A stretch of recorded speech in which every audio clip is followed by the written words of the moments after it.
Itu berawal dari bisnis kecil-kecilan itu akhirnya merambah sampai sekarang, karena bisnis kecil-kecilan itu berhubungan dengan F&B, berjalan sampai hari ini tuh masih tetap kita jalan di kuliner.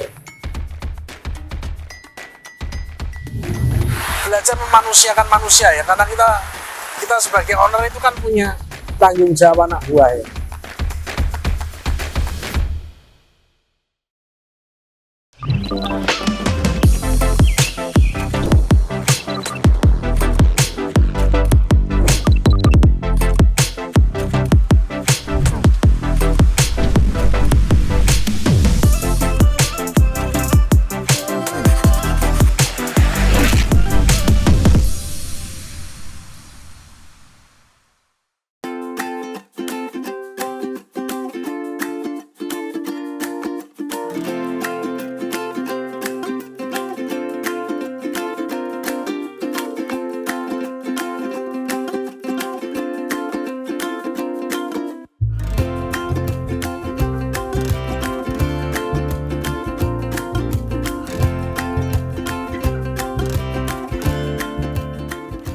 Nama saya Danang Ristiawan, saya selaku owner dari Pawon Jogja yang ada di Balikpapan.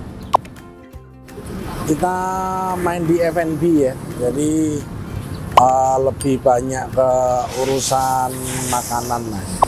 Kebetulan ini cabang kedua, cabang pertama itu ada di Sepinggan di Jalan Ruhi Rayu 2 nomor 104, dan yang sekarang ini ada di Jalan MT Haryono. Kebetulan kita ada di jalur utama di Kota Balikpapan, tepatnya di area daerah Citra City Balikpapan. Pawon Jogja ini kebetulan jadi nama brand yang kedua di usaha kami. Di yang brand pertama itu kita punya salah satu tempat makan yang ada di daerah Sepinggan Balikpapan itu dengan nama Warung Pati yang pertama, dan yang kedua pada saat kita bangun di sini di awal tahun ini kita ngambil satu brand yang namanya Pawon Jogja yang dibuka di Jalan MT Haryono Balikpapan. Perbedaannya antara Pawon Jogja dan Warung Pati sebenarnya kita tambahin aja ya jenis menunya yang ada di Pawon Jogja ini. Kebetulan kita ambil brand dengan nama Kota Jogja, dan kita tambahin salah satunya adalah gudeg. Gitu. Walaupun ada menu-menu lain yang jadi tambahan.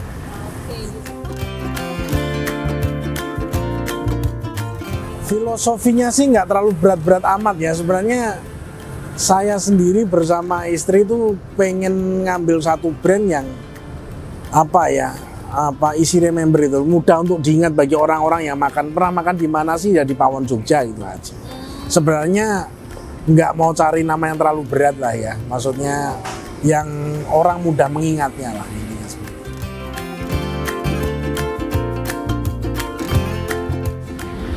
Lama nih kalau diceritain ya, tapi intinya begini sih.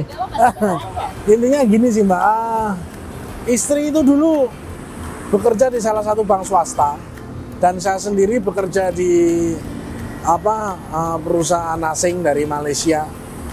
14 tahun saya bekerja di sana, istri di bank swasta. Akhirnya kita putuskan untuk yuk kita tambahin pendapatan lah ya.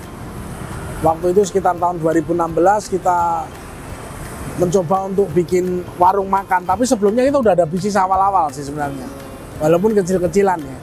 Itu berawal dari bisnis kecil-kecilan itu akhirnya merambah sampai sekarang, karena bisnis kecil-kecilan itu berhubungan dengan F&B, berjalan sampai hari ini tuh masih tetap kita jalan di kuliner seperti itu.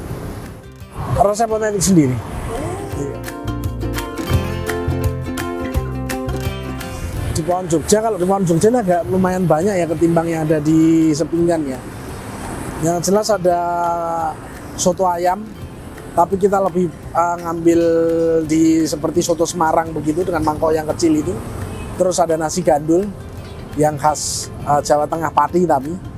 Terus ada lalapan, ada gudeg, ada menu kambing. Nah, menu kambing ini variannya ada tengkleng, ada gulai, ada tongseng, ada sate kambing, ada nasi goreng kambing. Terus habis itu kita ngambil menu seperti nasi goreng dan mie goreng, mie godok. Itu memang kita ngambil resep yang seperti nasi goreng pada umumnya di daerah Joglo Semar ya, kalau orang Jawa Tengah itu Jogja, Solo, Semarang lah ya. Itu nasi gorengnya menggunakan anglo yang ada di belakang ini, dan digoreng menggunakan wajan yang memang kita pesennya dari Jawa Tengah, dan masaknya pakai arang. Ada ciri khas. Family friendly lah ya. Seperti itu sih. Karena mungkin Balikpapan itu banyak orang Jawa ya, banyak orang Jawa. Cuma karena kami ini sebagai owner berasal dari Jawa Tengah, makanya ya kita nggak bisa masak Jawa Timuran atau masak Jawa Barat, hanya Jawa Tengah. Jadi akhirnya kita pilih salah satu menu yang berhubungan dengan daerah asal kami. Lebih ke kambing ya kelihatannya. Kan biasanya kalau dari trek penjualan kan setiap malam kita lihat tuh penjualan yang ada kan, itu lebih banyak di menu kambing sama nasi goreng Jawa itu yang masaknya pakai arang itu. Kalau menjaganya sih kebetulan untuk masalah bumbu nih istri yang banyakan pegang ya, walaupun saya yang pegang khusus kambing, tapi istri khusus yang menu yang lain. Jadi menjaga menjaga rasa sih untuk yang berhubungan dengan bumbu lah ya. Itu pada saat kita seumpama lagi bikin satu bumbu dengan sekian kilo bumbu yang kita buat, setelah kita bikin kita goreng sih kita gramin semua sih. Jadi rasanya itu nggak terlalu meleset dari rasa-rasa sebelumnya. Jadi seumpama satu kita bikin soto begitu, sotonya sudah ada sekian gram dengan air sekian liter. Ya saya pikir sama dengan bisnis-bisnis F&B yang lain. Keunggulan Pawon Jogja saya nggak tahu, kelihatannya kalau dilihat dari istri saya tuh seneng aja ngobrol pelanggan sih. Gitu. Apalagi langganan-langganan lama. Tapi kebetulan ini sekalian spill dikit-dikit lah ya. Kebetulan di warung lama itu kita juga sudah bangun satu usaha baru di bidang catering sebenarnya.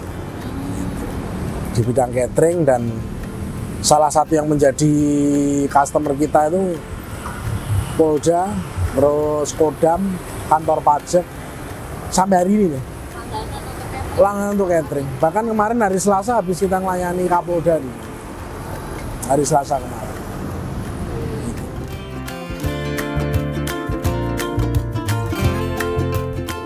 SDM Mbak, SDM yang jadi tantangan terbesar di Balikpapan. Kenapa Bu? Mencari SDM yang bukan sesuai kriteria ya, tapi minimal bisa menjalankan SOP yang seperti keinginan kami itu butuh proses. Nggak tahu-tahu lahir 1-2 hari.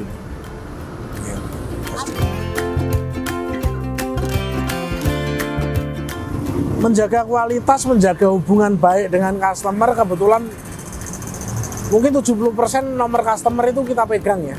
70% dari yang ada itu kita punya sih gitu. Jadi menjalin relasinya lewat hal seperti ini. Menambah menu baru kelihatannya sudah cukup, karena di luar menu yang ada di Pawon Jogja, di usaha kita yang khusus catering itu yang nggak tertulis di dalam list harga atau list menu pun itu sudah banyak. Jadi kelihatannya untuk penambahan menu nggak ada. Tapi kalau penambahan cabang baru, kita sudah ngajukan proposal ke Pertamina, karena Pertamina lagi bikin gedung baru. Nah, gedung baru itu khusus untuk anggap aja tempat makannya karyawan Pertamina lah. Ini lagi sudah selesai, ini saya lagi ngajukan proposal untuk pengajuan sewa di sana. Menjaga hubungan baik dengan pelanggan itu lebih banyak dilakukan istri kali ya. Istri sering posting update status begitu. Habis itu pelanggan terus tanya, "Mbak, lagi ada job di mana nih, atau lagi ngerjain apa, ada menu apa hari ini?" Biasanya beliau yang lebih aktif untuk berkomunikasi dengan pelanggannya seperti itu. Tapi salah satu triknya juga ada sih. Kebetulan saya juga bikin ini alamat via map ya. Jadi salah satunya sebenarnya tujuan utamanya saya pengen tahu yang menjadi kegelisahan customer saya sebenarnya. Termasuk salah satu contoh mereka punya unek-unek apa bisa disampaikan di sana. Makanya saya bisa banyak mempelajari kekurangan saya punya bisnis itu lewat map malah. Iya, masukan customernya lewat di situ. Reviewnya di sana.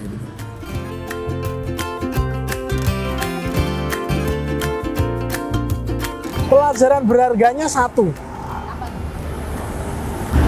Belajar memanusiakan manusia ya, karena kita sebagai owner itu kan punya tanggung jawab anak buah ya. Nah, mengelola orang itu kan nggak mudah. Saya yakin semua founder bisnis pasti mengalami itulah ya. Nah, pelajaran bagi kami itu adalah memanusiakan manusia. Bukan target utamanya kita berbicara uang ya, walaupun uang itu bagian penting dalam kehidupan, cuma kelihatannya yang penting bagi kami itu bagaimana ya kita memanusiakan, kita punya karyawan lah ya. Itu sih. Itu bagian dari kendala kita pada saat, saya yakin bukan hanya kendala saya, semua orang berbisnis pasti mereka akan mencari sesuatu yang berhubungan dengan pembukuan. Kita berharap pembukuan kita nggak loss gitu. Ya walaupun saya sadari seberapapun besar rumah pasti ada tikus. Cuma kalau memang tikusnya itu makannya cuma 1 sendok ya biar 1 sendok aja, jangan sampai dia makan 1 mangkok kan begitu. Nah, salah satu dari trik kami yaitu akhirnya menggunakan produknya Cold Shop untuk membantu kami benar-benar membantu untuk merincikan jumlah omset penjualan kami termasuk barang yang keluar dari kami seperti itu. Buat teman-teman yang ada di Balikpapan, jika kangen dengan suasana Jawa Tengah, atau mungkin yang belum tahu, kita ada di MT Haryono, dekat dengan perumahan Citra City. Di sepanjang situ ada agak tulisan besar di belakang saya, itu Pawon Jogja. Bisa mampir untuk merasakan makanan-makanan khas Jawa Tengah. Gitu. Thank you buat semua, thank you.